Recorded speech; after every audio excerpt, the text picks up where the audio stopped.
അങ്ങനെ വാരണാസിയിലെ അവസാന ദിവസമാണ്. നേരെ ഹോട്ടലിൽ നിന്ന് പുറത്തേക്ക് ഇറങ്ങി നോക്കി. നമ്മുടെ ചുറ്റുവട്ടത്തിൽ കൂടെ ഒന്ന് വരകി നടക്കുക എന്നുള്ളത് നമ്മുടെ ഒരു ശീലമായി പോയില്ല, മലയാളിയായി പോയില്ലേ. അങ്ങനെ നടന്നപ്പോഴാണ് ഇവിടെ അടുത്തൊരു മാർക്കറ്റ് ഉണ്ടെന്ന് കിട്ടിയത്. ഗള്ളിയിലാണ് ആ മാർക്കറ്റ്. അമ്പലത്തിൻ്റെ അടുത്താണ്. എന്ന് നേരെ അവിടെ വരെ ഒന്ന് പോയി നോക്കാം, മാർക്കറ്റ് എങ്ങനെയുണ്ടെന്നൊന്ന് അറിയണമല്ലോ, നമ്മുടെ അവിടുത്തെ പോലെയാണോ എന്നെങ്ങനെ അറിയാൻ വേണ്ടി നേരെ ഒരു ഓട്ടോറിക്ഷയും എടുത്ത് മാർക്കറ്റിലേക്ക്. ഷെയർ ഓട്ടോറിക്ഷയാണ്, 20 രൂപയുള്ളൂ. ക്ഷേത്രത്തിലേക്ക് പോകുന്ന ഏതെങ്കിലും ഒരു ഓട്ടോറിക്ഷയിൽ കയറിയാൽ മതി, അവിടെ ഇറക്കും. അങ്ങനെ അതിൽ കയറി അങ്ങോട്ട് വെച്ച് ഓടിച്ചു.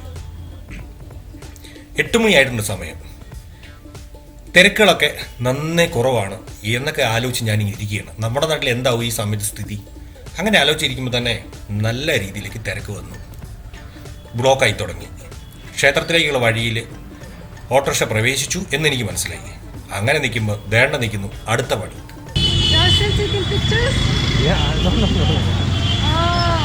Google Maps. Looking for your hotel. Oh, you are going to the hotel. Okay, perfect.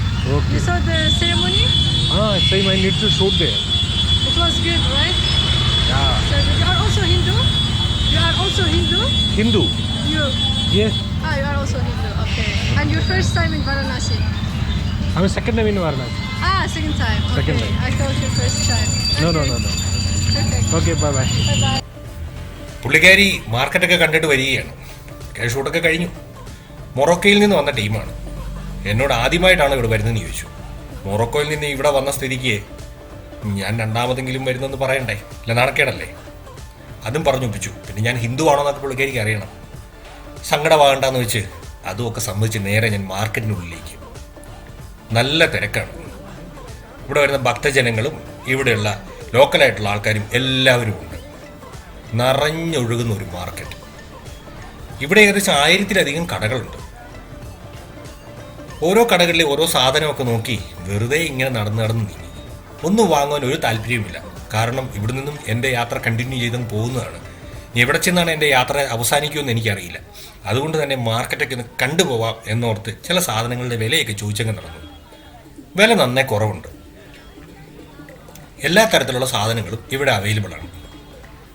തനതായ അവരുടെ ഡ്രസ്സുകളും ചെരുപ്പുകളും കോസ്മെറ്റിക്സും വളകളും കമ്മലുകളും മാലയും എല്ലാ സാധനമുണ്ട്. ഞാനിങ്ങനെയൊക്കെ നടന്നപ്പോൾ എനിക്ക് തോന്നിയത് ഇത് നമ്മുടെ ബ്രോഡ്വേ പോലെ തന്നെ അതേ രീതിയിലുള്ള മാർക്കറ്റ്. അതെനിക്ക് തോന്നുവാൻ കാരണം പൊതുവേ ഹിന്ദിക്കാരാണ് കൂടുതൽ ഇവിടെ. അവിടെ അത് തന്നെയാണ് ഇപ്പോൾ. പിന്നെ ഞായറാഴ്ചകളിൽ വെറുതെ ഇരിക്കാതെ ഞാനും അതിലെ ഇങ്ങനെ അലഞ്ഞു തിരിഞ്ഞ് നടക്കാറുണ്ടായിരുന്നു. അതുകൊണ്ട് തന്നെ അതുപോലെ തന്നെ എനിക്ക് തോന്നി. എറണാകുളം വിട്ടാൽ പിന്നെ ഇതുപോലൊരു മാർക്കറ്റ് ആദ്യമായിട്ടാണ് കാണുന്നത്. പിന്നെ അവിടുന്ന് ഒരുപാട് വ്യത്യാസങ്ങളുണ്ട്. നല്ല ഫുഡ് കിട്ടും ഇതിനുള്ളിൽ. മഴയായതുകൊണ്ട് തന്നെ ലേശം വൃത്തിഹീനമാണ് പാതയോരങ്ങളല്ല. എന്നാലും കുഴപ്പമില്ല. ഞാൻ ഫുഡ് ഐറ്റംസൊക്കെ കണ്ടു നടന്നു. മധുരപലഹാരങ്ങൾ ഇഷ്ടം പോലെ. എന്നാൽ നമുക്കതിനോട് വലിയ താല്പര്യമില്ല. ഉത്തരേന്ത്യക്കാർക്ക് പ്രത്യേകിച്ച് താല്പര്യം മധുരപലഹാരങ്ങളിലാണെന്ന് എനിക്കും മനസ്സിലായി. ജിലേബിയും ലഡുവും അവരുടെ ഒരു വിശേഷ പലഹാരങ്ങൾ തന്നെയാണ്. അതൊക്കെ കണ്ട് ഇങ്ങനെ നടക്കുകയാണ്. മൊബൈൽ ഷോപ്പുകളുടെ നിരവധി കടകൾ നമുക്കവിടെ കാണാം. ആക്സസറീസും മറ്റു കാര്യങ്ങളുമായിട്ട് ഇഷ്ടം പോലുണ്ട്. ഒരു അത്ഭുതം എന്തെന്ന് വെച്ച് കഴിഞ്ഞാൽ ഇവിടെ 29 രൂപ കൊടുത്തു കഴിഞ്ഞാൽ നമുക്ക് മൊബൈലിൻ്റെ ഗ്ലാസ്സൊക്കെ ഒട്ടിച്ച് തരും. അതൊക്കെ പോട്ടെ. അങ്ങനെ പൂ മാർക്കറ്റിൽ വന്നു. ഇതിൻ്റെ അവസാനമാണ് കേട്ടോ പൂ മാർക്കറ്റൊക്കെ. ചിപ്സ് കടകളുണ്ട്, വറവൽ ഐറ്റംസ് ഉണ്ട്, ബേക്കറി ഉണ്ട്, എല്ലാം നിറഞ്ഞു നിൽക്കുന്ന കടയാണ്. അങ്ങനെ നടന്നപ്പോഴാണ് നല്ല ചിക്കൻ പൊരിച്ച് വറുത്ത് നൽകുന്നൊരു കട കണ്ടത്. എറണാകുളത്ത് പോകുന്ന പിന്നെ ചിക്കനൊന്നും കഴിച്ചിട്ടേ ഇല്ല. ഏകദേശം ഇവിടെ അങ്ങ് കയറി. നമ്മുടെ നാട്ടിലൊക്കെ ചീനിച്ചട്ടിയൊക്കെ നേരെ തിരിച്ചു വെച്ചാണ് ഈ സംഭവം ഉണ്ടാക്കുന്നത്. ഇതിൻ്റെ പേരൊന്നും എനിക്കറിയത്തില്ല. റൊട്ടിയാണെന്ന് ഇവർ പറഞ്ഞു. എന്നാലും റൊട്ടിയേക്കാളും നല്ല കനക്കുറവുണ്ട്. അത് കണ്ടിരുന്നപ്പോൾ തന്നെ ഒന്ന് കഴിക്കണമെന്ന് തോന്നി. ഇത് ഹോട്ടലിലെ ഓണറാണ്. അദ്ദേഹം ഇവിടുത്തെ സ്പെഷ്യാലിറ്റിയെക്കുറിച്ചൊക്കെ കുറേ വാചാലനായി.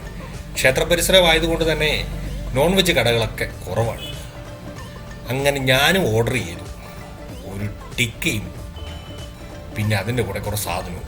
ഇനി അത് വരാൻ വേണ്ടി ഞാനിങ്ങനെ കാത്തു നിൽക്കുകയാണ്. അപ്പോൾ അവർ ഈ ഉണ്ടാക്കുന്ന സ്ഥലമൊക്കെ വൃത്തിയാണോന്നൊന്നും നോക്കണ്ടേ. അവിടെ ചെന്നിട്ട് അതൊക്കെ നോക്കി നിന്നു. തന്തൂരി ചിക്കനാണ് ഞാൻ ഓർഡർ ചെയ്തു. ഇതാണ് ഇതൊക്കെ റെഡിയായി വരുന്നതേ ഉള്ളൂ. നല്ല സ്മെല്ലാണ് കേട്ടോ, ഈ കാണുന്ന പോലെ തന്നെ നല്ല സ്മെല്ലും. ഇനി വരുമ്പം വേണം അത് ടേസ്റ്റ് ചെയ്ത് നോക്കാൻ. അത്യാവശ്യം വൃത്തിയായ രീതിയിലാണ് അവരിത് പ്രിപ്പയർ ചെയ്യുന്നത്. ഓണർ പറഞ്ഞുകൊണ്ട് തന്നെ എനിക്ക് പ്രത്യേക മസാലയൊക്കെ ഇട്ട് അവരെന്തൊക്കെയോ സാധനം ഉണ്ടാക്കുന്നുണ്ട്. ഇദ്ദേഹത്തിന് അടുത്ത് വന്ന് ഇതൊന്ന് അടുത്ത് കാണണമെന്നുണ്ടായിരുന്നു. ശരിയാണ്, ചീനിച്ചട്ടി പോലെ തന്നെ ഒരു സാധനം തിരിച്ചു വെച്ചിരിക്കുന്നു. വളരെ വേഗത്തിൽ അദ്ദേഹം ചപ്പാത്തി പരത്തുന്ന പോലെ പരത്തുന്നു, നേരെ അടുത്ത് അതിൻ്റെ മുകളിലേക്ക് ഇടുന്നു, തിരിക്കുന്നു, മറിക്കുന്നു, എടുത്തു വിടുന്നു. അങ്ങനെ എൻ്റെ സാധനവും വന്നു.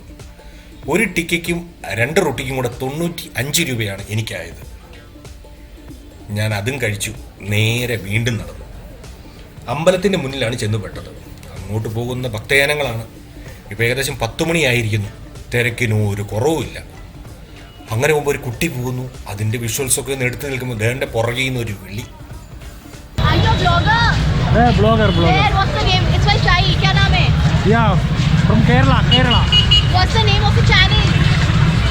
മുട്ടത്തലയൻ. Muttakalai. അവർക്കറിയേണ്ടത് ഞാൻ എവിടുന്നാണ്, ഞാൻ വ്ളോഗറാണോ, ചാനലിൻ്റെ പേരെന്താന്നൊക്കെയാണ്. മുട്ടത്തലയെന്ന് പറഞ്ഞ് പെടുത്താൻ പെട്ട പാട് എനിക്കറിയാം. പിന്നെ തേങ്ങയൊക്കെ കണ്ടു. കേരളത്തിൽ നിന്ന് വിട്ടേ പിന്നെ ആദ്യമായിട്ട് കേട്ടോ ഞാൻ തേങ്ങ കാണുന്നത്. അതും പൂളി വെച്ചിട്ടുണ്ട്. ആ പൂളും കുറച്ച് സംഭവം കൂടെ നമുക്ക് തരുന്നത് നല്ല സുഖമാണ്. चले हाँ चले. हाँ लाइक करें फॉलो करें सब्सक्राइब करें. ഇവൻ ചെറുതായിട്ട് എനിക്കിട്ടൊന്ന് ട്രോൾ ചെയ്താണോ എന്ന് എനിക്കും തോന്നി. ഞാൻ തിരിച്ചു പോകുന്ന വഴിയാണ്. ഷെയർ ഓട്ടോ തപ്പി നിന്ന് വിളിക്കണം, ഇല്ലെങ്കിൽ ചിലപ്പോൾ നമുക്കിട്ട് പണി കിട്ടും. അങ്ങനെ നിൽക്കുമ്പോൾ ദാണ്ട് പുറകിലൊരു സുന്ദരി, അവളുടെ കൂടെ ഇരുന്നു കുറച്ച് നേരം.